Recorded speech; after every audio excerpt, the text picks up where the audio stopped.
not sure how to implement risk management into your disability service? I gotcha. Let's go. All right, risk management 101. We're heading off to employees over here. Okay, so when I know, yes, I say the word employees, but obviously, if you're a sole trader, unregistered provider, then we're also talking about yourself. Now, again, this area is very broad and complex as well, because this is where you start to hear the words like hazard. And, down here we've got incident management, which is, incident and hazard in the grand scheme of things. And now my pen's just not going to work. Incident and hazard. WHS is all about fire, electrical, chemical. So there's different types of risks with an employee. So it could be biological, it could be physical, it could be ergonomic. There's about 6 key elements that impact employees. But with WHS and hazard management, obviously, well, I just said before, hazard management is covered with your incident management system that you've got to have in place anyway. So that's the hazard side. With the WHS, we're talking about manual handling. We're talking about infection control. We're talking about, as I said, fire, electrical, chemical. And what did I write? I need to write electrical.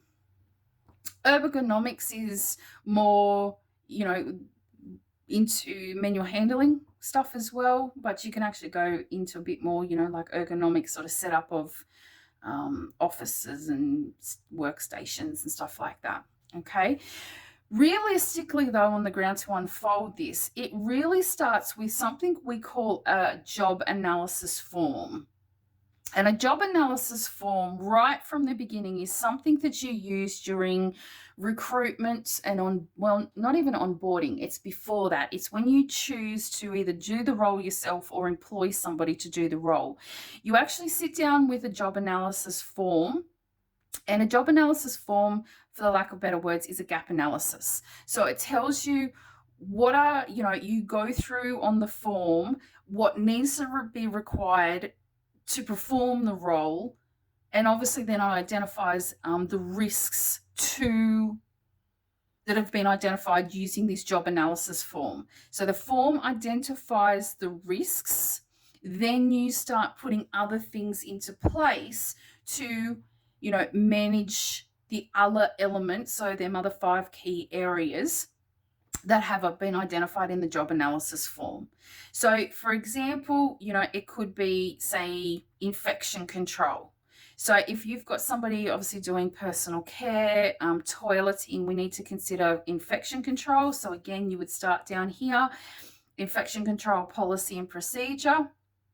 Not really, I can't say there's too much of a form for infection control, unless you want to do like hand hygiene forms, pictures and diagrams and things like that. Registers, there's not really a register for infection control, except for, I will say, there is a register you probably should use if you're doing high intensity supports that identifies the participants who need infection control. So I'd probably implement that, complex health, high intensity register to identify participants, and then obviously staff that have been trained or required to train. And then you've got a register for training for infection control with that. And then is again where we see this management of the infection control example that I'm giving you in a plan here. So, you would have an infection control, a WHS infection control risk assessment form.